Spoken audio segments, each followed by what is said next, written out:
책 읽고 매출의 신이 되다. 고명환 지음 2021년 5월 9일 낭독. 들어가는 말.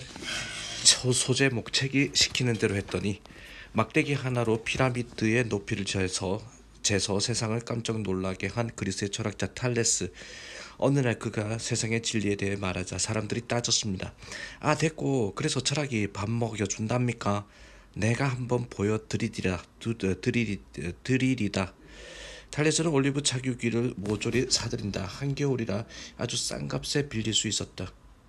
사람들은 올리브 수확철도 아닌데 착유기를 산다며 비웃었지만 이름의 올리브가 풍작이라 착유기 빌리는 값이 크게 오르자 탈레스는 임대를 해서 큰 돈을 벌었다. 철학자들은 진리에 관심이 있기 때문에 돈 버는데 무심할 뿐이지 작정하면 얼마든지 벌 수 있다는 것을 보여준 것이다. 수학자이자 전문학자였던 탈레스는 관찰을 통해 올리브 생산량에 주기가 있다는 걸 알았고 그 주기와 날씨 조건이 맞아떨어져 이듬 해에는 큰 풍년이 될 것으로 내다봤다. 이것이 바로 지혜와 식견이다. 그렇다면 그 지혜와 식견은 어디에서 오는 걸까? 바로 독서와 사색이다. 책 속에 길이 있고 책 속에 답이 있다. 그래서 나도 책에서 답을 찾기로 했다. 책 읽으면 좋다니까 그냥 술술 읽어 나가는 수준이 아니다. 메모를 해서 해가면서 정독하고 책 내용을 내 삶에 적용해보고 책에서 아이디어를 찾고 그 아이디어를 실행했다. 말 그대로 책이 시키는 대로 해봤다. 그랬더니 놀라운 일이 벌어졌다. 한마디로 내 삶의 주인이 되었다. 남이 하고 싶어하는 일을 하면 노예, 내가 하고 싶어하는 일을 하면 주인이라는 말이 있듯이 나는 지금 내가 하고 싶은 일만 하면서 주인으로 살고 있다. 뮤지컬을 만들고 공연을 기획하고 식당을 운영하고 프랜차이즈 사업을 하고 강의를 하고 책을 쓴다. 어느 것 하나 남이 시켜서 하는 게 아니다. 내 열정이 이끌어서 신이 나서 한다. 워렌 버핏도 일이 너무나 좋아 매일 춤을 추며 출근한다고 하지 않던 거. 가끔 생각할 시간이 필요하다 싶을 때는 조용히 낚시도 가고 산에도 오르고 멀찌감치 해외로도 떠난다. 나는 자유를 얻었다. 누구나 자유로운 삶을 꿈꾼다. 하지만 그렇게 하지 못하는 것은 순전히 돈 때문이다. 돈을 벌기 위해 뛰어다니느라 시간도 내 것이 아니고 마음조차 내 것이 아니다. 오늘은 월요일인데 나는 커피숍에 앉아 글을 쓰고 있다. 지금 이 시간에도 전화로 여러 가지 일거리가 들어오지만 내키지 않는 일은 정중히 사양한다.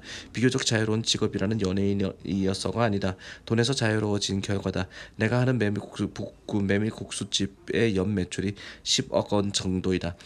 이렇게 글을 쓰는 동안에도 내 식당은 돌아가고 내가 만든 뮤지컬 작품이 공연되고 있다. 그리고 이 책이 출간되면 인쇄가 들어올 것이고 이 책 덕에 강의 요청도 더 많아질 것이다. 그러면 나는 또 책을 쓸 것이고 또 다른 공연을 만들 것이고 또 다른 식당을 찾을 것이다. 도대체 나에게 무슨 일이 있었던 걸까? 아니, 내가 무엇을 했기에 삶이 이렇게 확 바뀐 것일까? 암만 생각해봐도 나는 책을 읽은 것밖에 없다. 무언가 결정을 하기 전에 그 분야의 책을 읽고 책에서 답을 찾으려 애쓴 것밖에 없다. 근데 인생이 완전히 바뀌었다. 책에서 고맙지 않을 수 없다. 책에게 고마우니 저절로 더 찾게 된다. 그러다 보니 지금까지 1000권이 넘는 책을 읽었다. 원래부터 책벌레였던 건 아니고 본격적으로 읽은 지가 7년쯤 되니까 1년에 약 143권, 일주일에 2권 이상씩 읽은 셈이다. 지금 내 책장에는 1700여 권이 꽂혀 있다. 다시 말해 읽을 수 있는 책이 아직 700권이나 내 책장에 있다는 얘기다. 행복하다. 책을 읽을 때 나는 가장 즐겁다. 누군가는 서서 하는 일 가운데 제일 재밌는 게 골프고 앉아서 하는 일 가운데 제일 재밌는 게 노름이라고 하지만 내게는 앉아나 서나 제일 재밌는 게 책이다. 또 책을 읽다 보면 온갖 고민거리가 해결된다. 머리 싸매고 끙끙 앓을 필요가 없다. 책을 펼치기만 하면 된다. 그러면 답이 찾아진다. 한번 해보라. 책이 당신에게 속삭이는 순간이 온다. 만약 책의 목소리가 들리지 않는다면 더 읽으면 된다. 쉽지 않은가? 이 책은 책을 읽고 아이디어를 찾아 결과물을 만들어내는 한 개그맨의 기록이다. 책 속에서 어떻게 아이디어를 찾고 또 그걸 어떻게 돈으로 바꾸는지 그 방법이 들어있다. 내가 경험한 구체적인 사례들을 빠짐없이 실었다. 사업에 바로 적용할 수 있는 마케팅 아이디어도 많다. 사실 책을 읽어야 한다는 걸 몰라서 안 읽는 사람은 없다. 그래서 어떻게든 책 읽는 환경을 만들 수 있도록 내가 터득한 책 읽기 노하우도 소개했다. 한마디로 책 읽고 돈 버는 이야기다. 난 책을 읽고 그 내용대로 창업해서 4년 연속 6개월에 6억 원의 매출을 올렸다. 한 권 읽을 때마다 재산이 쑥쑥 늘어났고 지금도 그렇다. 사람들이 왜 이걸 안 하는지 모르겠다. 장담하건대 창업을 하든 취업을 하든 책을 읽는 사람은 절대 망하지 않는다. 이 책은 행복해지는 방법에 관한 이야기이기도 하다. 돈만 쫓는 사람은 절대 돈을 잡을 수 없다. 그러나 책을 쫓는 사람은 돈뿐만 아니라 진정한 행복까지 잡을 수 있다. 지금 당신의 모습이 마음에 들지 않는가? 지금 당신이 몸담고 있는 곳이 답답한가? 한계에 부딪혀 나아가지 못하고 있는가? 그러면 책을 읽어보라. 책이 시키는 대로 따라가보라. 책은 지금까지 한 번도 상상하지 못한 곳으로 당신을 인도할 것이다. 자, 그럼 지금 손에 들고 있는 이 책부터 읽어보자. 들어가는 말 했고, 자, 1장 책이 바꾼 내 인생. 소제목, 뭘 열심히 해야 하나요? 부모님은 말한다. 선생님도 말한다. 선배들도 말한다. 열심히 해라. 듣는 우리는 답답하다. 뭘 어떻게 열심히 하라는 걸까? 단지 공부를 열심히 하라는 것인가? 학생이라면 학교 공부를 열심히 하면 된다고 치자. 학교를 졸업한 사람들은, 또 직장인들은 그저 시키는 일만 열심히 하면 되는 것인가? MBC 코미디언실에서 최고 선배가 되었을 때 나도 후배들을 보면 열심히 하라고 말하곤 했다. 그런데 어느 날 후배 한 명이 내게 물었다. 거짓말 하나 안 보태고 진짜 궁금하다는 표정이 얼굴에 가득했다. 선배님, 정말 열심히 하고 싶은데 뭘 열심히 해야 합니까? 에? 망치로 뒤통수를 얻어맞은 기분이었다. 그러니까 그게 말이지, 우리 개그맨이니까 아이디어를 열심히 짜고 지각하지 말고 점점점. 내가 늘 들어오던 얘기를 그냥 별 생각 없이 나도 하고 있었던 거다. 그 얘기를 들을 때마다 그래, 열심히 해야지 라고 의욕이 솟구치기는커녕 여전히 막막해서 한숨만 나오던 기억을 까마득히 잊고 말이다. 지금 같으면 가장 먼저 책을 열심히 읽으라고 대답해 주었을 것이다. 개그맨은 아이디어가 생명인데 아이디어라는 게 멍하게 앉아 생각만 하고 떠오르는 것은 아니기 때문이다. 그건 맹물만 끓이면서 맛있는 요리가 되기를 바라는 것과 마찬가지다. 무언가 재료가 있어야 할 게 아닌가. 개그맨은 책을 많이 읽어야 한다. 책만큼 좋은 재료가 없기 때문이다. 나 역시 아이디어를 짜내기 위해 수많은 방법을 써봤지만 책만큼 좋은 재료가 없었다. 또 삶의 목적을 열심히 생각해보라고 말해 주었을 것이다. 돌이켜보면 나는 그냥 열심히만 살았다. 어떻게 살아야 하는지도 모르면서 그저 일찍 출근해서 늦게 퇴근하며 일에 파묻혀 살았다. 근데 어느 날 MBC에 코미디 프로그램이 없어졌다. 이럴 수가. 다시 생긴다고는 하는데 언제가 될지 아무도 모르는 상황이었다. 당장 먹고 살 돈이 필요했다. 방송국 밖에서 이 자리를 찾아야 했다. 그래서 온라인 경매 사이트인 옥션에 공채에 지원했고 합격해서 옥션 직원이 됐다. 나는 MBC 개그맨과 옥션 마케팅 팀 대리라는 두 가지 명함을 가지게 되었다. 나 때문에 투잡족이라는 말이 유행하기로 했다. 투잡족으로 정말 열심히 살았다. 아침에는 옥션에 출근하고 저녁에는 방송국에 가서 아이디어 회의를 했다. 잠자는 시간이라고는 하루에 많아야 4시간, 대개는 2-3시간만 자고 일했다. 밤을 새우기도 부주기수였다. 그렇게 6개월쯤 지난 후 코미디 프로그램이 부활했다. 옥션 사장님이 붙잡았지만 난 전업 개그맨으로 돌아왔다. 그리고 문척신과 함께 와령봉추라는 코너로 사람들에게 이름을 알릴 수 있게 되었다. 와령봉추가 큰 인기를 끌면서 첫 해의 연수입이 억대로 뛰었다. 하룻밤에 밤무대를 4군데씩 돌았다. 방송에, 행사에, 밤무대에 누구보다 열심히 살았다. 일만 할 수는 없으니까. 밤무대가 끝난 새벽엔 동료들과 술 마시며 놀면서 스트레스를 풀었다. 그렇게 열심히 살면서 돈도 많이 벌었는데 연말에 통장을 보면 남아있는 돈이 별로 없었다. 돈을 모을 줄도 제대로 쓸 줄도 몰랐다. 그때 재테크 책을 한 권만 읽었더라도 그 돈을 다 모았을 텐데 깨달음은 항상 뒤늦게 온다. 기계처럼 일하며 쳇바퀴 돌려 사는 동안 열정은 점점 사라졌다. 열심히 살지 않았다는 뜻이 아니다. 그저 시간을 흘러보내는 삶을 살았다는 의미다. 목적지가 어딘지 모르는 채 같은 곳만 계속 맴돌았다. 그저 성실하게 방송하고 바쁘게 밤무대 뛰고 땀 흘리고 살다 보면 언젠가는 행복해질 것이라는 막연한 생각만 있었다. 하지만 언젠가는 오지 않았고 나는 돈을 많이 벌면서도 별로 행복하지 않았다. 내 자아는 거기까지였다. 나 자신의 한계에 부딪힌 것이다. 그때 만약 책을 읽었더라면 일찌감치 그 한계를 뛰어넘어 나의 세계를 넓힐 수 있었을 것이다. 개그맨으로 어느 정도 이름도 알려지고 수입도 좋고 연애도 하고 있고 나무랄 데 없는 인생이라고도 할 수 있었다. 그런데 사는 게 그리 재밌지가 않았다. 가끔은 이게 뭔가 싶기도 했다. 인생의 어느 단계까지는 올라왔는데 그 다음부터 어떻게 살아야 하는지 알 수가 없었다.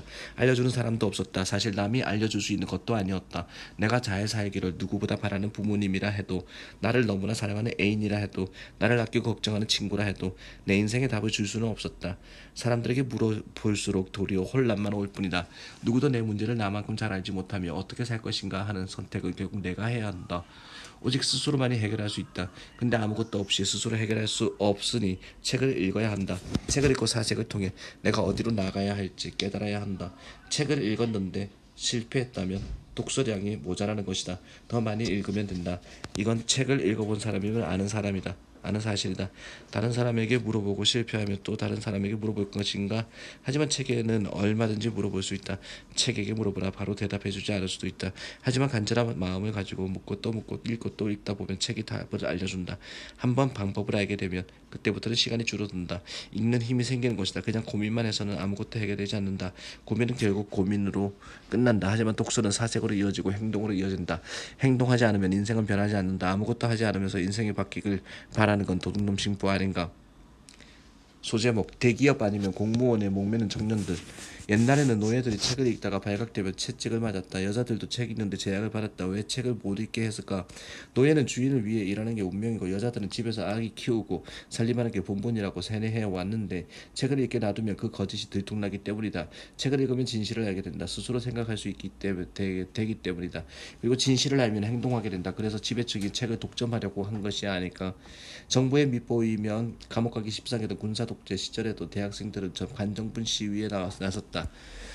나만 잘 살면 된다고 생각하는 게 아니라 모두가 잘 사는 세상을 위해 정권을 바꾸고 사회를 변화시키고 싶어 했다. 책을 많이 읽었기 때문이다. 예전에는 적어도 대학생이라면 지성인이라고 불렸다. 하지만 요즘 대학생은 지성인이라기보다는 취업준비생이다. 그만큼 먹고 살기가 어려워졌다는 뜻이기도 하다. 학생들이 지성인이 되고 싶어 하지 않아서가 아니라 세상이 그들을 막다른 골목으로 몰아붙인 것이다. 하지만 먹고 살기 어려울수록 책을 읽어야 한다. 뭘 해서 먹고 살아야 할지 모를수록 어떻게 해야 성공할지 모를수록 독서를 해야 살 길이 보인다.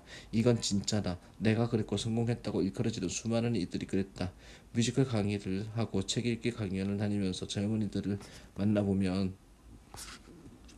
확실히 책 읽는 이들이 많지 않음을 느낀다. 준비하는 와중에는 생활비를 벌기 위해 아르바이트까지 해야 하니 다들 너무나 바쁘고 고단하다.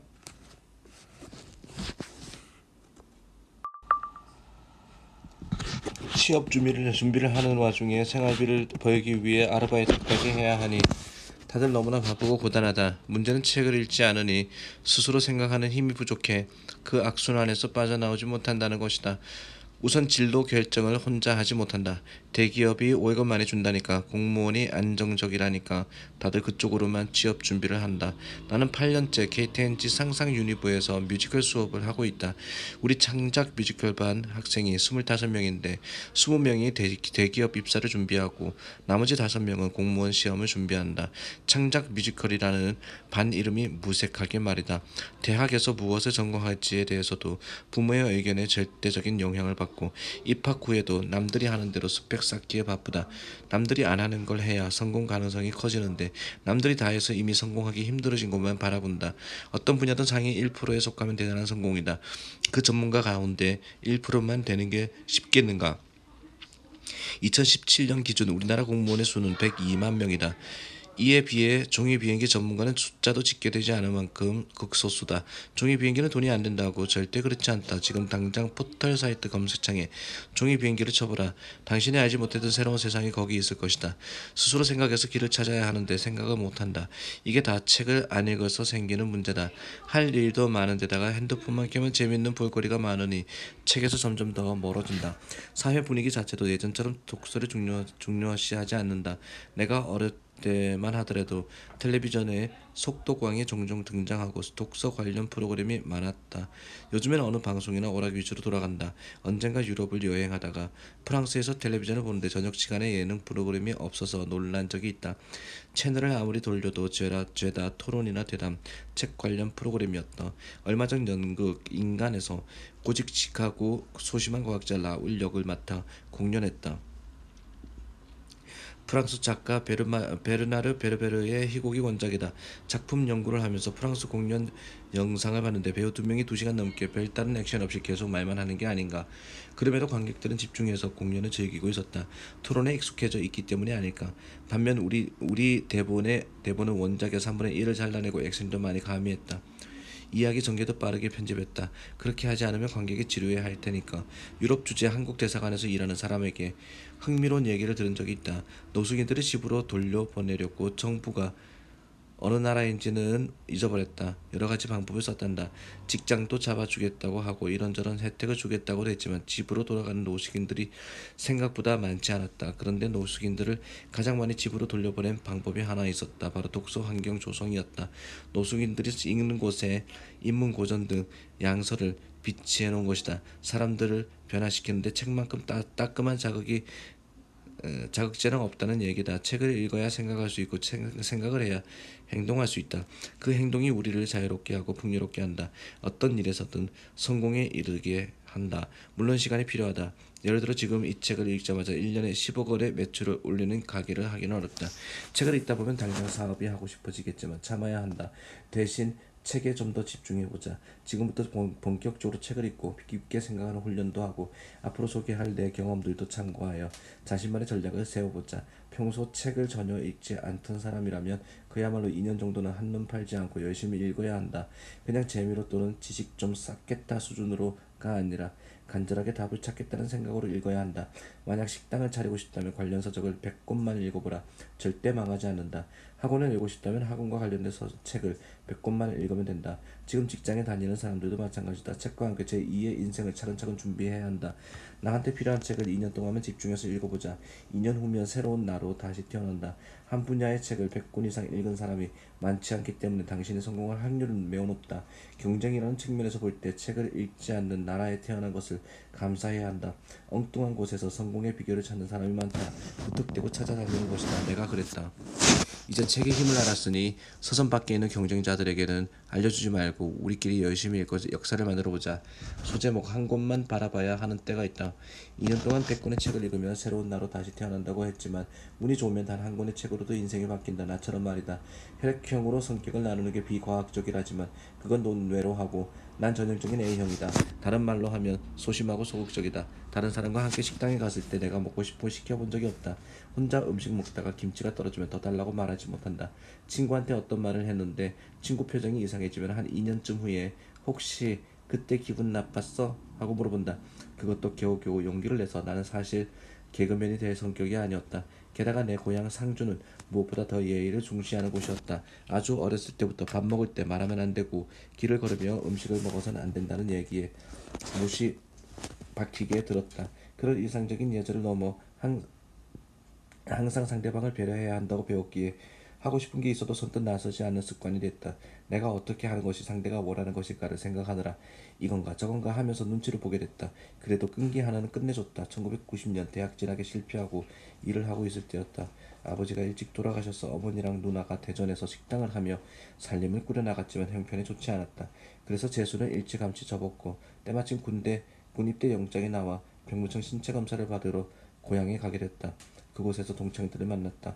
고등학교를 졸업하고 반년 만이었다. 동창들은 나처럼 일을 하는 부류와 재수하는 부류, 대학생이 된 부류로 나누어 있었다.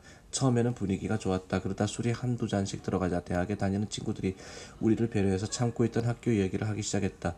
학점이 어떻게 나왔다느니 어떤 교양 수업이 좋다느니 하며 자기들끼리만 아는 대 얘기를 했다. 술 취하는 와중에도 정신이 번쩍 들었다. 나도 대학에 가고 싶었다.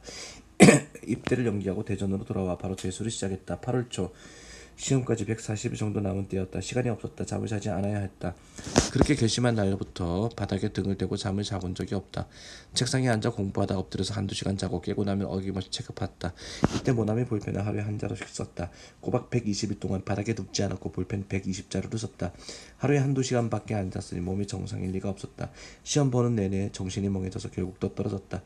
삼수 때는 전략을 바꿨다. 6시 기차, 12시 지침을 무조건 지켰다. 그랬더니 3월 모의고사에서 점수가 엄청 올랐다. 학원에서 이 정도면 연고대도 갈 수 있다고 할 정도였다.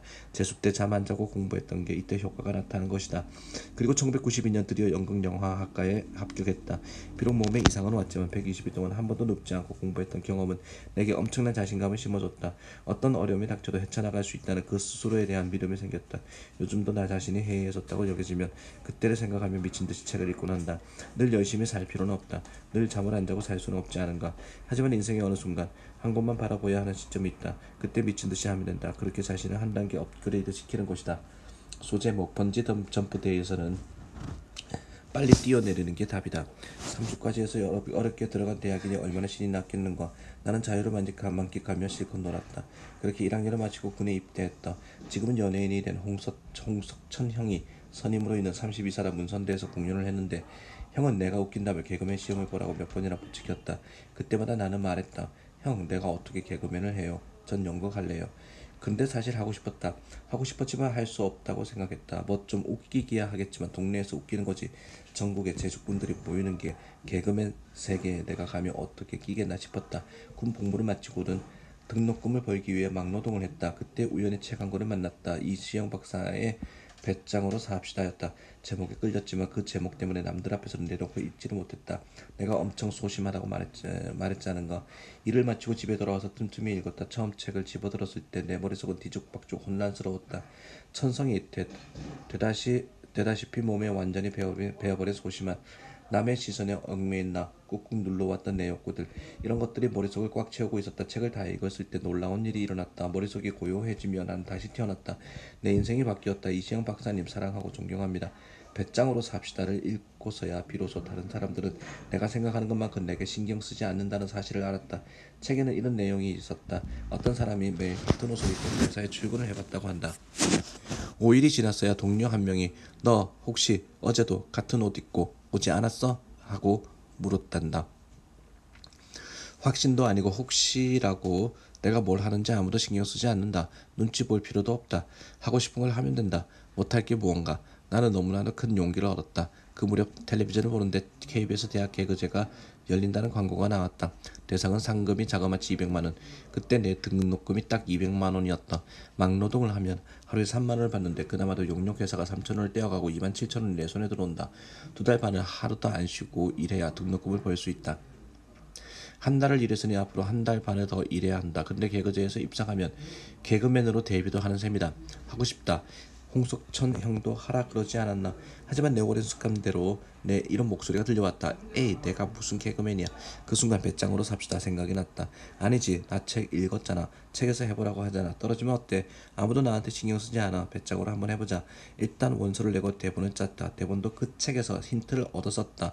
남들 이목 때문에 거칠에 지종하는 세태를 풍자하는 내용이었다. 가만히 서서 하는 스탠딩 개그가 식상한 느낌이라 음악을 틀고 박자에 맞춰 몸을 좌우로 흔들며 개그를 했다. 그런 장치들이 심사위원들의 주의를 끌어주었다. 다들 응? 저건 뭐지? 하는 표정이었다. 1994년 2월 대학 개그제가 열리는 KBS 홀에 사회자의 목소리가 울려 퍼졌다. 참가번호 18번 고명환. 멋진 삶을 위하여 금상. 대상 다음이 금상이었다. 상금 100만원, 세금 떼고 난 70년만원이었다. 옷 사는데 20만원. 응원했던 친구들과 뒤풀이한데 40만원. 왔다 갔다 차비 10만원에서 상금이 한 푼 안 남고 모두 날아갔다. 하지만 난 개그맨이 되었고 자신감을 얻었다. 배짱을 가지니 내가 할 수 있는 일이 너무 많았다. 이듬해 봄 학교로 다시 돌아갔을 때 나는 완전히 딴 사람이 되어 있었다. 단 한 번의 결석과 지각도 없었고 강의실에서는 늘 앞자리에 앉았다. 그 결과 과 수속을 놓치지 않았고 매 학기 장학금을 받으며 학교에 다녔다. 4학년 1학기를 마치고는 MBC 공채 시험에 응시에 합격했다. 본격적으로 개그맨의 길을 걷기 시작한 것이다. 책이 아니었다면 나는 개그맨이 될 생각을 못했을 것이고 행동으로 옮길 용기도 내지 못했을 것이다. 할까 말까 할 수 있을까 없을까를 생각하며 시간만 보냈을 것이다. 번지 점프대에 올라가면 최대한 빨리 뛰어내려야 한다. 그러면 할 수 있다. 아래를 내려다보면 줄이 튼튼할까? 혹시 끊어지지 않을까? 머리가 땅에 닿는 건 아닐까? 이런 걱정을 하다 보면 절대 뛰어내리지 못한다. 배짱으로 살자. 뭐가 겁나는가? 남에게 피해만 주지 않으면 어떤 행동을 해도 상관없다. 이 글을 읽으며 머릿속에 떠오르는 그 생각. 당신이 지금 하고 있는 바로 그 생각. 지금 당장 시작해보라. 일단 시작하고 그 다음은 또 책에 물어보자. 나에게 배짱으로 삽시다가 그랬듯이 당신에게도 삶을 완전히 바꿔놓을 인생의 책이 기다리고 있다. 소제목 몰라서 못하는 게 아닌데 저는 책만 읽었을 뿐인데 어느새 회사를 차려서 사업을 하고 있더라고요. 저는 책 읽기 전에 생각하지도 못했던 일을 하고 있습니다. 책을 읽다 보니 지금 이 자리까지 와 있더군요. 독서 모임에 가면 자주 듣는 말이다. 나도 마찬가지다. 나는 그저 책을 읽고 있었는데 어느 날 보니 강의를 하고 있고 이렇게 책도 쓰고 있다. 내가 책을 쓰다니. 책을 읽기 전에는 스쳐 지나가는 생각으로도 해본 적이 없었다. 그런데 어느 날 세스 고든의 이카루스 이야기를 읽다가 이런 대목을 만났다. 그냥 써보자. 아무렇게나 쓰자. 계속해서 쓰자. 공개적으로. 그리고 나아질 때까지 쓰자. 매일 그렇게 쓰자. 말하듯 글을 쓰자. 충분히 자주. 세스 고든 이카루스 이야기 139쪽. 이 대목을 읽고 꾸준히 글을 쓰기 시작했다. 그렇게 어렵지는 않았다. 어릴 때부터 난 글을 참 쉽게 썼다. 연애 편지를 쓸 때도 초고를 쓴 후에 옮겨 적지 않고 단번에 써내려갔다. 30분도 안 걸려서 편지지 두세 장을 뚝딱 채웠다. 세스 고든의 책을 읽고 계속 쓰다 보니 글을 잘 쓰고 싶어졌다. 그래서 글 쓰는 법에 대한 책을 여러 권 읽었다. 책이 말했다. 누구나 글을 잘 쓸 수 있다. 당신도 작가가 될 수 있다고. 그래. 그렇다면 나도 책을 한번 써봐야겠다. 이번에는 어떤 책을 쓸지 생각하며 읽었다. 그러다가 마음만 먹으면 큰 부자가 될 수 있음을 보여준 탈레스의 일화를 알게 되었다. 독서와 사색으로 어떤 경지에 이르면 해내지 못할 일이 없다는 얘기 아닌가. 그래, 나도 책을 읽고 지혜를 얻고 그 지혜대로 살아보자. 그 다음엔 그 내용을 책으로도 써보자. 이렇게 해서 이 책을 쓰게 된 것이다. 책은 나를 행동으로 이끈다. 왜 그럴까? 행동의 기준이 생기기 때문이다. 사실 우리는 책 속에 있는 내용을 모르는 게 아니다. 읽어보면 대부분 아는 얘기 아닌가. 어떻게 살면 좋은지도 다 안다. 문제는 행동이 없다는 것이다. 행동에 나서지 못하는 건 용기가 없기 때문이다. 실패에 대한 두려움은 자칫 지금보다 못한 삶을 살게 되지 않을까 하는 두려움에 지기 때문이다. 하지만 책을 읽으면 행동의 기준이 생긴다. 기준이 생기면 행동에 나설 용기가 생긴다. 방어적이고 수동적이었던 내가 적극적이고 능동적인 사람으로 변한다. 알고는 있지만 행동으로 옮기지 못한다면 책을 좀 더 열정적으로 읽어보라. 어느 순간 행동하고 있는 자신을 발견하게 될 것이다. 나 역시 책을 읽기 전에는 앉아서 일 들어오기만 기다릴 뿐 아무것도 하지 않았다. 그랬기에 늘 불안하고 의기소침했다. 나의 의지로 만들어가지 못하고 운 좋게 일이 얻어 걸리길 기다리는 셈이었으니 칼자루를 남의 손에 쥐어준 것과 마찬가지였다. 근데 책을 읽자 그럴 필요가 없어졌다. 책은 행동이다. 원동력이자 연료다. 책을 읽으면 가만히 있으려 해도 뭔가를 하게 된다. 그냥 그 길을 따라가면 된다. 그러다 보면 도착하는 곳마다 신세계가 펼쳐져 있다. 책은 돈을 원하면 돈을 벌 수 있는 길로, 명예를 원하면 명예를 높일 수 있는 길로 인도해준다. 나는 이 책을 쓰면서 책에 더욱 빠져들고 있다. 앞으로 3년만 더 책에 미쳐볼 생각이다. 그리고 내 나이 49살이 된다. 50살에 난 무엇을 하고 있을까? 너무나 궁금하다. 어쩌면 대단한 삶을 살고 있지 않을 수도 있다. 하지만 아주 만족스럽고 행복한 삶을 살고 있으리라는 것만은 확실하다. 그것이 내가 원하는 삶이고 책이 나를 그 길로 이끌어 줄 테니까. 소제목 나무 타기 하는 물고기. 물고기들을 나무 타기 실력으로 평가한다면 물고기는 평생 자신이 형편없다고 믿으며 살아갈 것이다. 이카루스 이야기 61조. 아인슈타인의 말이다. 모든 사람은 천재다에 이어지는 문장으로 책에서 이 문장을 발견하고 큰 힘을 얻었다. 당시 나는 한 가지 문제를 깊이 고민하고 있었다. 15년 넘게 개그를 하면서 잠깐 주목받은 적도 있지만 2002년 이후 10년 동안 계속 내리막길을 걸었다. 많이 노력했지만 일시적인 반응만 있을 뿐이었다. 이때 이 문장을 만났다. 난 물고기인데 나무 타기를 하고 있구나. 그래서 방송국을 떠났다. 그리고 물에 뛰어들었다. 물에서 뜨는 법을 배우고 헤엄치는 법을 배우고 잠수하는 법을 배우고 춤추는 법을 배웠다. 물속에선 할 일이 정말 많았고 모든 일이 신나고 즐거웠다. 나는 나무보다 물속이 더 좋았다. 난 요리를 좋아하고 뮤지컬을 좋아하고 강의하는 걸 좋아하고 글쓰기를 좋아한다. 책을 읽으면서 알게 된 사실이다. 독서를 하면서 내 강점이 뭔가를 계속 생각하다가 어렸을 때 글쓰기를 잘했던 기억이 떠올랐다. 학교 다닐 때 글짓기 상을 많이 타신 엄마의 재능을 물려받아서인지 난 글쓰기가 쉽고 재밌었다. 개그맨으로 20년 가까이 활동할 수 있었던 비결도 결국 글쓰기였다. 난 개그계의 싱어송라이터다. 내가 방송할 때보다 내가 썼다. 대학원에서 뮤지컬 극작도 공부했다. 돌아보니 난 늘 글을 쓰면서 살고 있었지만 내가 글쓰기에 재능이 있는 줄도 몰랐다. 책을 읽고서야 알았다. 내가 요리를 잘한다는 것도 책이 알려주었다. 책에서 모든 사람은 천재라고 했으니 나도 당연히 천재일 테고 그렇다면 내 천부적인 재능은 어디 있을까를 곰곰이 생각해보니 요리였다. 난 웬만한 음식은 한번 먹어보면 거의 똑같이 만들 수 있다.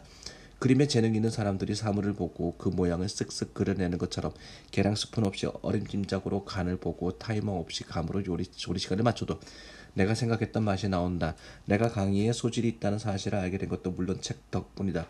난 책 한 권을 읽고 나면 그 내용을 여기저기 떠들고 다녔다. 그렇게 떠드는 게 좋았고 사람들도 내 얘기를 듣고 관심을 보이며 재미있어했다. 그런데 생각해보니 그렇게 떠드는 것 자체가 강의였다. 뮤지컬도 무척 좋아했다. 오랫동안 내게 뮤지컬은 하는 게 아니라 보는 거였다. 그런데 책을 읽다 보니 어느 순간 내가 뮤지컬을 하고 있었다.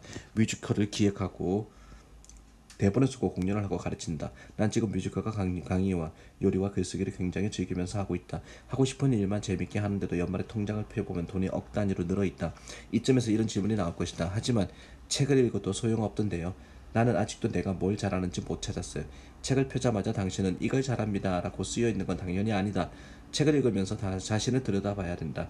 찾으면 반드시 답이 나온다. 무서워서 주사를 놓지 못하는 간호사의 얘기를 들어봤는가? 그녀는 직장을 그만둬야 할 위기에 처했다. 그때 책에서 누구나 남다른 감정을 가지고 있다는 내용을 읽었고 그녀는 자신이 잘하는 일이 무엇인지 간절히 생각했다. 지금까지는 주사를 놓지 못한다는 약점만 생각하느라 강점에 눈을 돌려본 적이 없었다.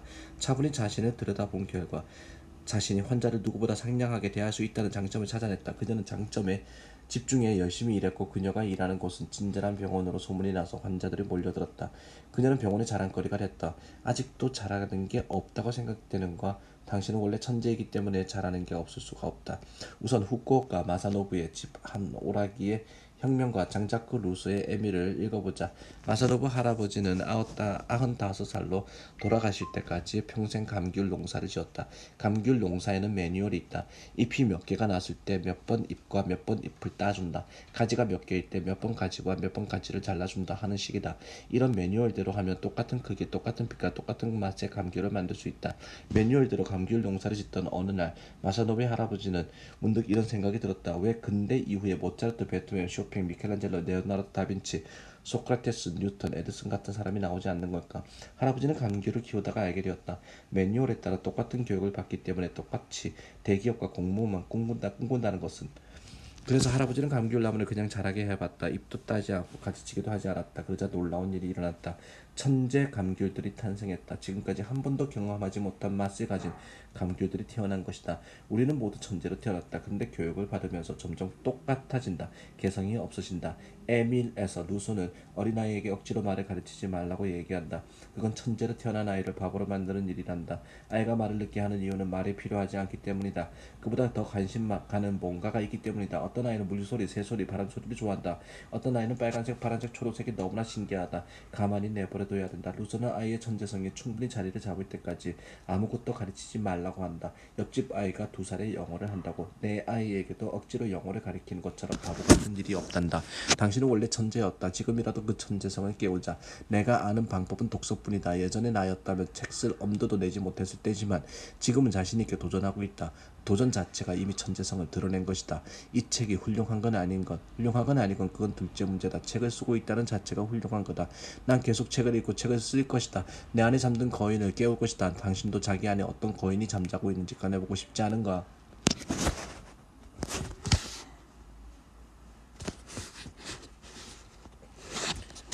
소제목 네번의 사업 실패로 얻은 것. 내 지난 날은 자신감으로 충만했다. 나는 나만을 믿었다.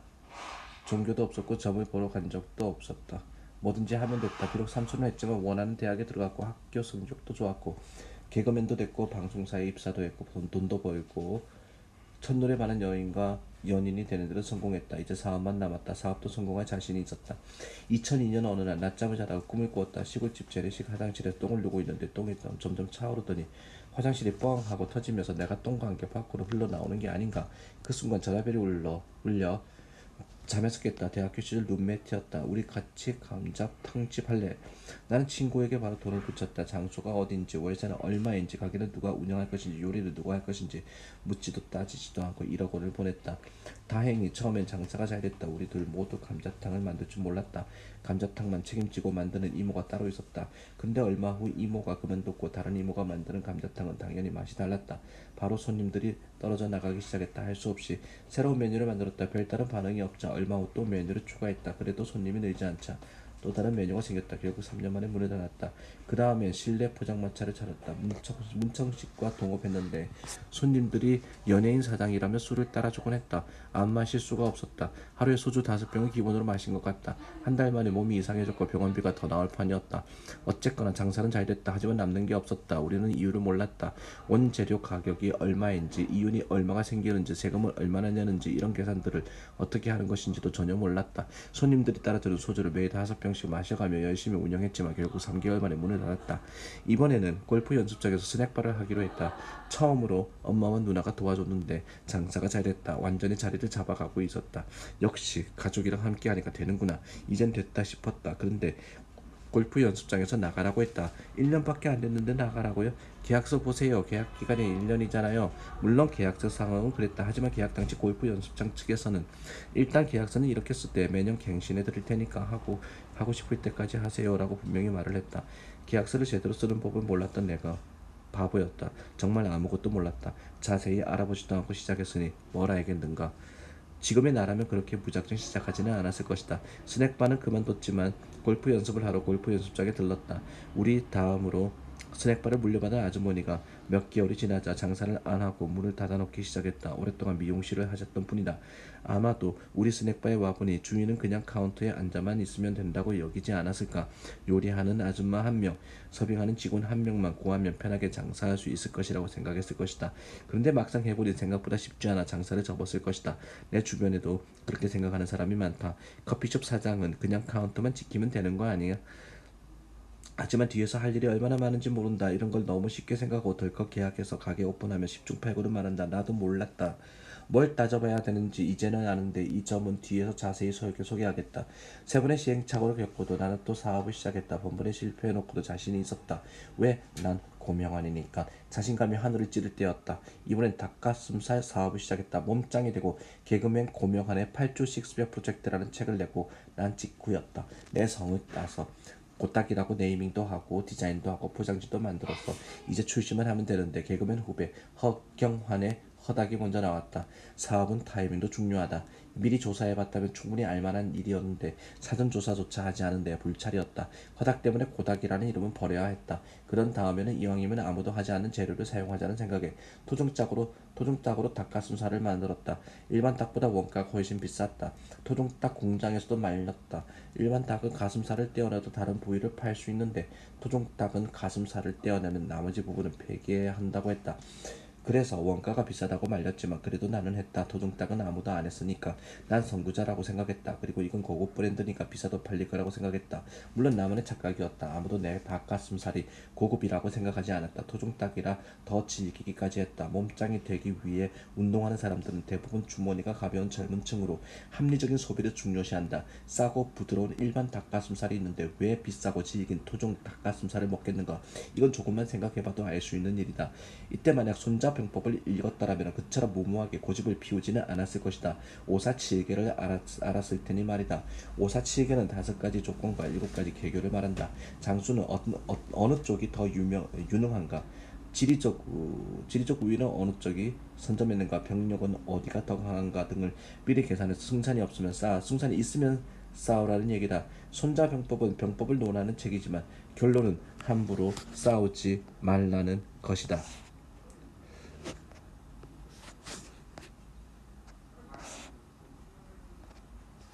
오사치기에 내 상황을 대입해서 승산을 따져봤다면 손대는 사업받아 말아먹는 일은 없을 텐데 돈도 까먹지 않았을 것이다.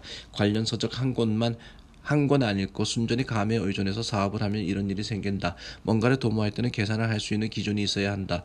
가장 믿을 수 있는 기준이 책이다. 책에는 오랜 시간 걸친 실패담과 성공담이 모두 들어있고 지금 읽고 있는 이 책만 봐도 그렇지 않은가. 이런 책을 읽고 사업을 시작하기 전에 계산할 줄 알아야 된다. 자신에게 기준이 될 책을 찾아내는 것이 성공으로 가는 가장 빠른 길이다. 책은 시행착오를 줄여준다. 굳이 실패의 경험을 하지 않아도 된다. 직접 경험함으로써 얻는 것이 더 소중할 수도 있지만 때로는 너무 큰 대가를 치르게 된다. 실패를 통해 뼈저리게 깨달은 게 있다 하더라도 재기가 불가능할 수 있다. 전 재산을 잃고 사람도 잃었다면 실패해서 얻은 교훈이 무슨 소용인가. 그래서 책을 읽어야 한다. 어떤 일을 할 때는 관련 분야의 책을 여러 권 읽고 내 상황을 대입해보고 내 처지에 맞게 응용하면서 계산하고 답을 찾아보라. 책을 읽는 게 돈 버는 지름길이다. 소제목 주고 닦기 하다 보니 알겠더라. 2005년 드라마의 해신에 출연할 때였다. 전라남도 해남에서 촬영을 마치고 서울로 돌아오는데 눈이 내리기 시작했다. 국도를 달리는 내내 길이 미끄러워 엉금엉금 기다시피 하다가 겨우 서해안 고속도로에 올랐다. 고맙게도 고속도로에 눈이 전혀 없었다. 매니저는 정말 신나게 달렸다. 난 매니저 옆자리에 열선을 켜고 누웠다. 피곤하기도 하고 감기 모산 기운도 살짝 있어서 금세 골아떨어졌다. 희미하게 정신이 든 건 매니저의 울부짖는 소리 때문이었다. 눈을 뜨려는데 한쪽 눈이 떠지지 않았다. 얼굴을 만져보니 온통 피범벅이었다. 몸을 꼼짝할 수 없었다. 차 지붕이 찢겨서 칼날처럼 날카로운 부분이 명치를 0.5cm쯤 파고 들어와 있었다. 마치 영화의 한 장면 같았다. 완전히 눕지만 않았더라도 나는 명치를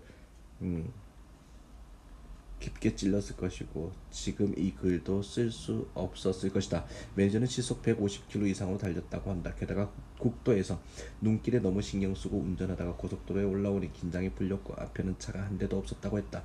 그러다가 깜빡 졸았는데 눈을 뜨니 바로 앞에 트럭 한 대가 시속 80km 정도로 가고 있더란다. 미등이 모두 고장나 먼 거리에서는 미처 알아채지 못한 것이다. 매니저는 급히 브레이크를 밟으며 핸들을 돌렸다. 그 바람에 내가 누워있는 조수석이 트럭을 들이받았다. 트럭 뒷부분이 차 안으로 밀고 들어오면서 자다가 튕겨오르는 내 머리를 때렸고 난 잠든 상태에서 기절 상태로 바로 넘어갔다. 교통사고가 난 줄도 몰랐다. 드라마 촬영과 네 군데의 밤무대 생활로 지칠 대로 지친 터라 완전히 넋놓고 잠들어 있었다. 병원에서는 몸이 그처럼 이완된 상태였던 게 얼마나 다행이라고 했다. 그나마 다행이라고 했다. 이마가 이 정도로 찢어지면 보통 목뼈에 이상이 있는데 정말 운이 좋았습니다. 하지만 운이 좋은 것도 잠시 정신을 차리고 얼마 지나지 않아 몸이 싸늘하게 식어가고 입술이 보라색으로 변하기 시작했다. 의사 선생님이 다시 와서 보고는 말했다. 고명환 씨 사흘 안에 죽을 수 있습니다. 유언하시고 주변 격리도 하시라고 말씀드리는 겁니다. 지금 촬영 중인 건가 믿어지지가 않았다. 그런데 드라마라기에는 의사 선생님의 연기가 섬뜩할 만큼 리얼했다. 그렇다고 현실이라기에는 죄 없는 사람에게 사형 선고를 내리는데 머뭇거리거나 미안해하는 기색이 전혀 없이 실감이 나지 않았다. 곧 죽을 환자를 향한 약간의 동정이나 안타까움 정도는 표현해줘야 하는 거 아닌가 말이다. 내가 어리둥절하는 사이 의사는 쐐기를 박듯 한마디 했다. 심장에 출혈 기미가 보입니다. 사흘 안에 심장 파열로 죽을 수도 있어요. 곧 이상한 기계들이 내 몸에 부착되고 난 중환자실로 옮겨졌다. 머리 위쪽으로는 뚜뚜뚜뚜 소리를 내며 나의 생사를 확인하는 장치가 설치됐다. 이건 분명 실제 상황이고 생전 처음 겪는 일인데도 이상하게도 낯설지가 않았다. 어쩌면 드라마나 영화에서 이런 장면을 많이 봐서였을 것이다. 사흘 안에 죽는다고 했지만 중환자실에서 일주일을 버텼다. 그리고 살아서 일반 병실로 돌아왔다. 나는 죽지 않았다. 죽다 살아난 후에 내 인생의 기준은 달라졌다. 돈이 전부가 아니었다. 아니 돈을 벌어도 이렇게 벌고 싶지는 않았다. 죽는다는 말을 들었을 때 머릿속에 떠오르는 단어는 딱 하나였다. 이 글을 읽는 당신도 한번 생각해보라. 만약 사흘 안에 죽는다면 어떤 단어가 가장 먼저 떠오르겠는가. 부모님, 애인, 재산, 나는 이거였다. 여행을 가고 싶었다. 당장 떠나고 싶었다. 하지만 몸이 만신창이라 움직일 수가 없었다. 답답했다. 답답해서 몸부림을 치고 있던 어느 날 탤런트 송일국 씨가 병문안을 다녀가면서 책을 잔뜩 선물했다. 잡지부터 소설, 에세이, 만화까지 한 무더기 쌓여있는 책을 보고 생각했다. 그래, 여행을 떠나지는 못하지만 아쉬운 대로 책을 읽어보자. 그날부터 책을 읽었다. 그토록 빽빽하던 스케줄이 이제는 없으니 시간에 구애받지 않고 책을 볼 수 있었다. 물론 두 눈 다 뜨고는 볼 수가 없었다. 사고 충격으로 한쪽 눈동자가 마비가 돼서 사물이 두 개로 보였기에 그 눈을 가지고 다른 쪽 눈으로만 봤다. 그렇게 두 달 동안 병원에 있으면서 50여 권의 책을 읽었다. 소프트뱅크 손정희 회장은 병원에서 3년 동안 4천 권을 읽었고 이랜드 그룹 박성수 회장은 병상에서 2년 6개월 동안 3천 권을 읽었다고 했다. 그때 나는 정말이지 책의 매력에 푹 빠져버렸다. 여행을 떠난 것보다 더 큰 만족감을 얻었다. 유럽에서 처음으로 지평선을 바랐을 때, 미국에서 그랜드 캐년과 마주했을 때보다 더 감동적이고 더 짜릿하고 더 행복했다. 몸은 병실에 갇혀있지만 내 영혼은 어딘지 날아갈 수 있었다. 자유로웠다. 인터넷을 켜면 전 세계와 연결되는 느낌이다. 페이스북에 접속하면 세상 모든 사람과 연결되는 느낌이다. 그것은 현재의 느낌이다. 그런데 책을 펴면 과거의 현재, 그리고 과거와 현재, 그리고 미래와도 연결된다. 인터넷보다 페이스북보다 훨씬 크고 넓고 경이롭고 위대하다. 퇴원하고 집에서 요양할 때도 계속 책을 읽었다. 그러다 마비된 눈동자가 돌아오고 몸이 회복되자 개그맨 생활로 돌아갔고 책에서 점점 멀어졌다. 아, 인간이란. 몸이 불편하고 돈을 벌지 않을 땐 책에서 돌파구를 찾겠다며 그토록 열정적이었지만 몸이 회복되고 다시 돈을 벌게 되자 나는 다시 그저 그런 나날도 돌아가고 말았다. 그렇게 5년이 흘려 2010년이 됐다. 몸이 사고 전 상태로 거의 돌아가 본격적으로 운동을 시작했다. 어느 날 체육관에 가기 위해 지하철을 탔다. 차를 사고 나서는 지하철을 탄 기억이 적이 거의 없었기 때문에 몹시 지루하게 느껴졌다. 휴, 9정거장이나 남았네. 아이고, 8정거장 남았네. 아직도 7정거장이나 남았어. 이렇게 30분을 가서 목적지에 내렸다. 내 인생의 30분을 지하철한테 빼앗긴 느낌이었다. 다음 날은 우연히 책을 들고 탔다. 내려야 할 역이 다가오는데 읽고 있던 장을 다 못 읽었다.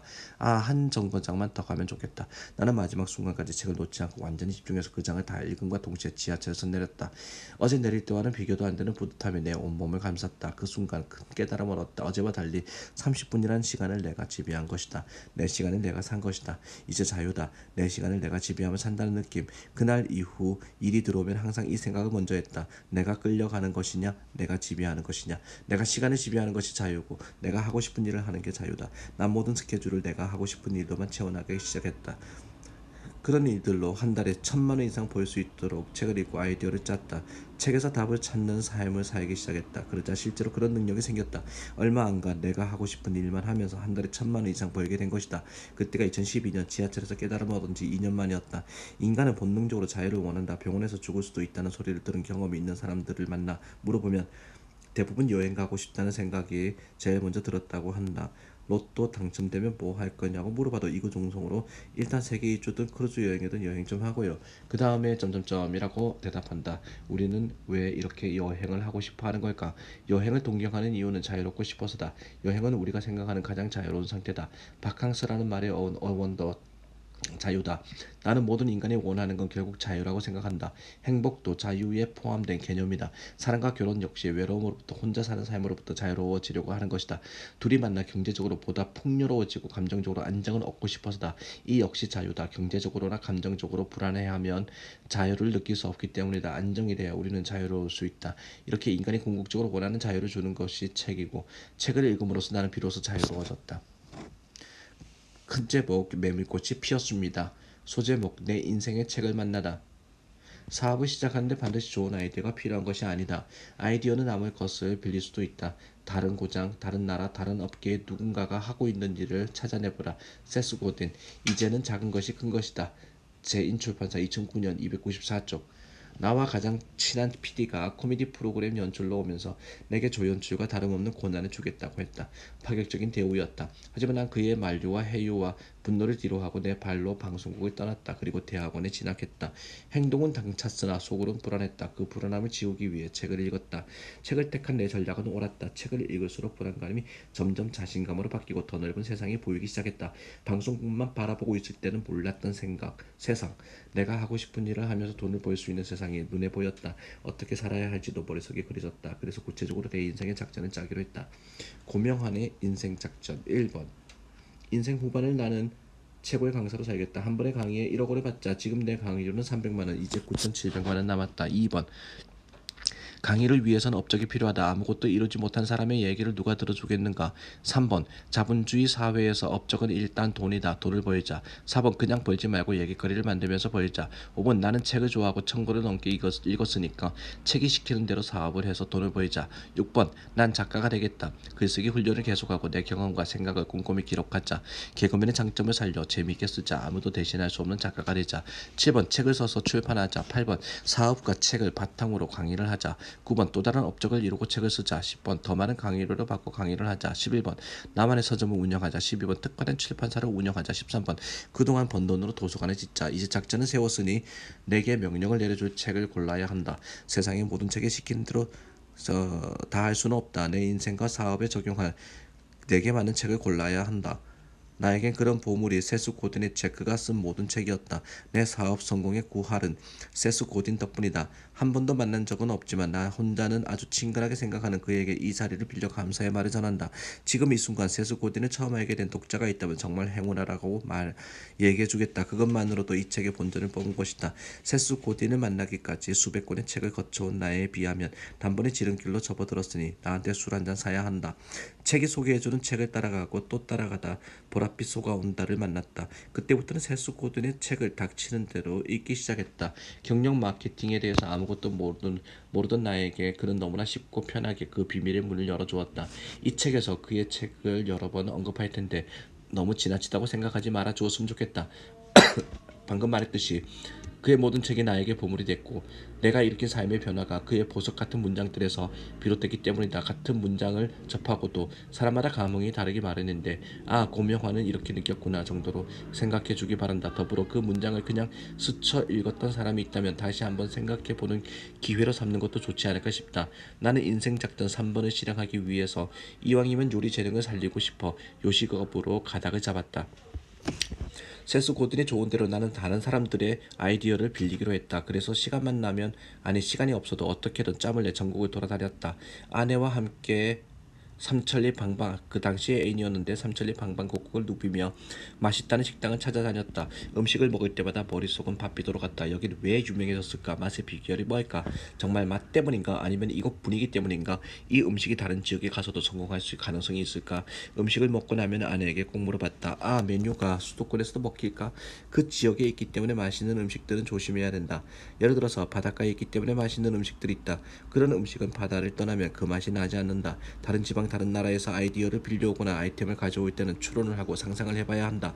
시장 조사를 해야 한다. 내가 하려는 곳에서도 과연 이 아이템이 성공할 것인가? 이런 점을 판단하는 힘 역시 책을 읽으면 저절로 생긴다. 그렇게 아이템을 찾아다니다가 드디어 마산에서 메밀국수를 발견했다. 이거다 싶었다.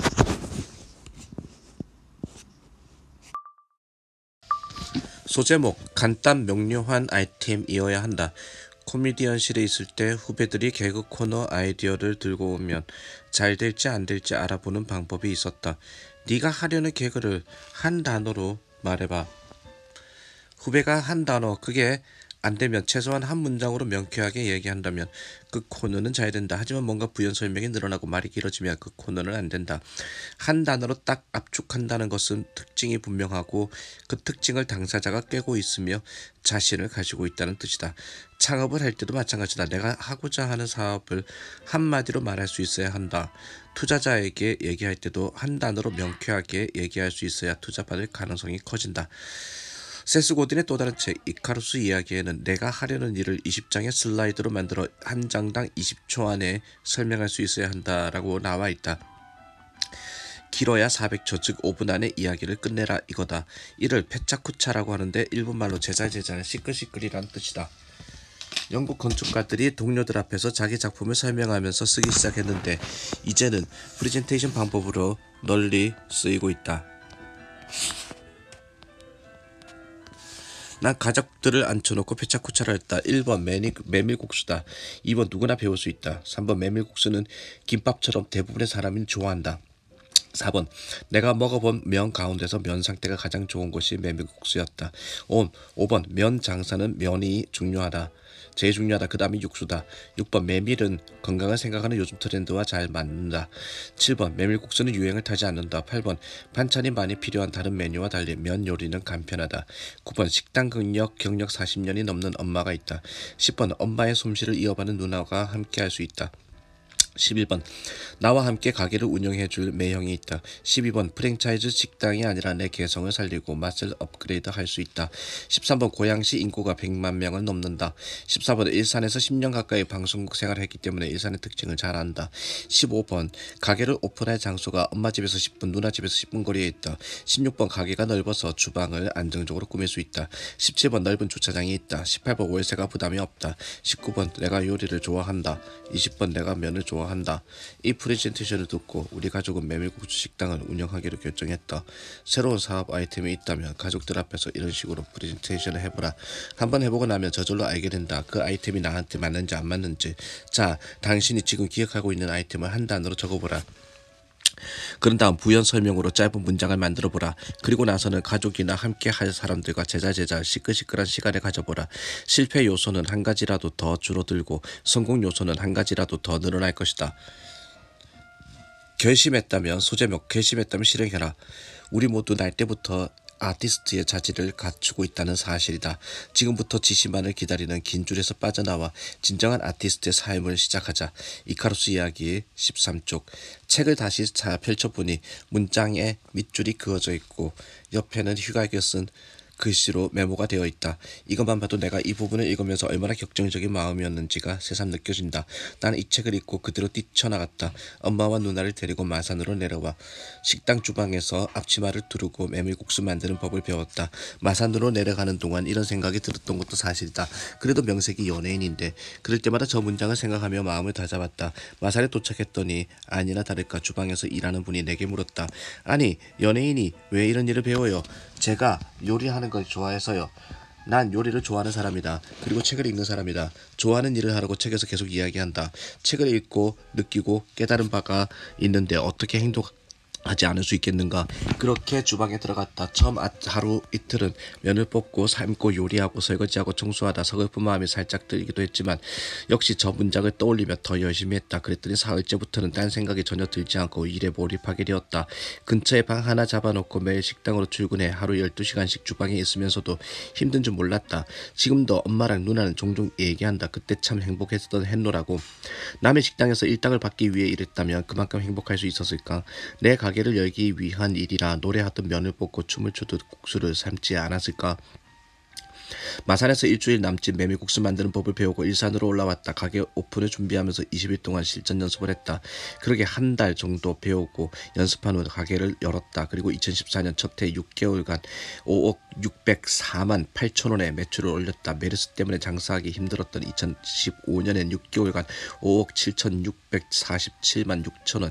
경기가 그렇게 안 좋았던 2016년엔 6개월간 6억 156만 5천 원. 드디어 6억 원을 넘었다. 참으로 놀랍지 않은가. 2002년에 감자탕집, 2006년 실내 포장마차, 2008년 스낵바, 2009년 닭가슴살 사업 모두 망했다. 근데 또 덤볐고 이번엔 제대로 해냈다. 당신은 지금 앞치마를 두르고 주방에 들어갈 수 있는가? 생각만으로도 창피한가? 그렇다면 당신은 영원히 지시만 기다리는 긴 줄에 서 있어야 한다. 지금 다니고 있는 직장을 때려치우라는 말이 아니다. 그 안에서도 얼마든지 창의적인 일을 할 수 있다. 다만 그 긴 줄에서 빠져나오려면 지금부터 차근차근 준비를 해야 한다. 일단 하고 싶은 분야의 책을 10권만 사서 읽어보라. 책을 읽고 나서 당장 시작할 수도 있고 그 분야의 책을 더 읽고 싶어지기도 할 것이다. 어떻게 해야 하는지는 책이 알려줄 것이니 전혀 걱정하지 않아도 된다. 소제목 언제 어디서 시작할까? 용기란 죽음에 과감하게 맞서는 영웅적인 자질만을 뜻하는 게 아니다. 자신이 생각하는 바를 말로 표현하고 그러한 생각을 지키라는 의지를 뜻한다. 이제 우리 자신의 존재를 드러내야만 하는 순간이 찾아왔다. 이카루스 이야기 43쪽 45쪽. 언제 가게를 오픈할까? 난 용기를 내서 결혼식 전에 일을 저질렀다. 책을 읽기 전이었다면 분명 결혼식 이후로 미뤘을 것이다. 아무리 좋은 아이디어가 떠올라도 이번 일만 끝내고 중요한 일 좀 마무리하고 지금 신경 쓰는 일만 정리하고 나서 하자며 미루는 게 습관이었으니까. 그런데 정작 그 일들을 끝낸 후 아이디어를 행동으로 옮긴 적은 한 번도 없었다. 일이 모두 끝나서 여유가 생기면 생각도 많아진다. 이리 재고 저리 잰다는 타이밍을 놓치고 만다. 메밀국수는 여름 장사다. 내 결혼식은 10월 11일이었다. 만약 결혼식 이후 오픈할 계획이었다면 결혼식을 마치고 이렇게 생각했을 게 틀림없다. 겨울엔 장사가 안 되니까 내년 4월쯤에 오픈하지 뭐. 그렇게 겨울을 보내고 새해가 되면 분명 이런 생각을 했을 것이다. 내가 무슨 메밀국수집이냐. 새해가 됐으니 심기일전에서 개그나 열심히 하자. 결국 아이디어가 행동으로 이어지지 못한다. 그만큼 용기가 사라지기 때문이다. 생각해보라. 미뤘던 아이디어를 실행한 적이 있는가? 있다면 당신은 대단한 의지의 소유자다. 그런 의지로 책을 읽으면 된다. 당신은 바로바로 선택하고 행동하면서 당신이 좋아하는 일을 하며 돈도 벌게 될 것이다. 언제 사업을 시작해야 할지 모르겠다면 인생에서 중요한 일을 앞두고 시작하기 바란다. 그래야 온 힘을 다하게 된다. 결혼식을 5달 앞두고 가게를 오픈했더니 정말 그렇게 됐다. 가게가 망하면 결혼도 끝이기 때문이다. 내 아름다운 신부를 생각하면 막중한 책임감에 자다가도 벌떡 일어나졌다. 전 재산을 투자한 가게인데 또 망하면 어떡하지? 날 믿고 결혼을 결심할 그녀를 무슨 낯으로 본단 말인가? 열심히 하지 않으면 안 되는 상황. 떨어지면 끝장인 벼랑으로 날 몰아넣으니 저절로 열심히 하게 됐다. 저절로 열심히 하게 된다는 말은 힘이 덜 든다는 말이기도 하다. 우리는 동시에 여러 가지 일을 할 수 있다. 내가 해보니 정말 그렇다. 겁부터 먹기 때문에 못할 뿐이다. 결혼을 준비하면서도 사업을 시작할 수 있고 사업을 시작하면서도 결혼을 준비할 수 있다. 창업을 이미 결심했다면 더는 미루지 말라. 미루다 보면 결국 시작조차 못한다. 이제 두 번째 질문이 남았다. 구체적으로 어떤 장소에 가게를 열까? 이번에도 책이 시키는 대로 체크해보고 가게 자리를 결정했다. 1번 내가 준비한 음식이 그 동네에서 경쟁력이 있을까? 일산을 돌아다니며 시장 조사를 해봤더니 칼국수 등 명가게들이 장사가 잘 됐다. 2번 나와 함께 목숨 걸고 식당을 운영해줄 사람들이 있는가? 엄마, 누나, 매형 그리고 내가 있다. 우리 넷만 있어도 식당은 완벽하게 돌아간다. 3번 내가 차린 장소에 접근 가능한 사람들의 숫자는 얼마나 되는가? 고양시가 얼마 전에 인구 100만 명을 돌파했다. 2호점 3호점도 100만 명 이상의 인구가 있는 도시에 차릴 계획이다. 인터넷으로 검색해보면 된다. 인구 100만 명에 육박하는 도시는 서울과 경기도만 해도 5군데가 넘는다. 4번 손님들이 편하게 주차할 수 있는 공간이 있는가? 월세에 비해 주차 공간이 매우 넓다. 가게는 무조건 월세가 저렴하고 주차장이 넓은 곳으로 하라고 책에 쓰여 있는데 그 조건에 딱 맞는 곳이다. 여기까지 체크했을 때 이 가게는 무조건 얻어야 한다는 결론을 내리고 계약서에 사인을 했다. 고명 안에 돈 되는 팁. 소제목 모두가 찬성할 수는 없다. 지금의 이 자리에 가게를 열겠다고 했을 때 너무 외진 곳 아니냐는 소리가 많았다. 하지만 나는 이미 책에 시킨 대로 체크해보고 확실한 뒤였다. 반대에 부딪혔는가? 그럼 잘하고 있는 것이다. 우리는 어떤 때 반대하는가? 상대방의 목소리가 너무 높을 때 반대한다. 상대방이 미적지근하게 얼견에 얘기하면 반대하지 않는다. 내가 반대에 부딪혔다는 것은 내 의지가 확고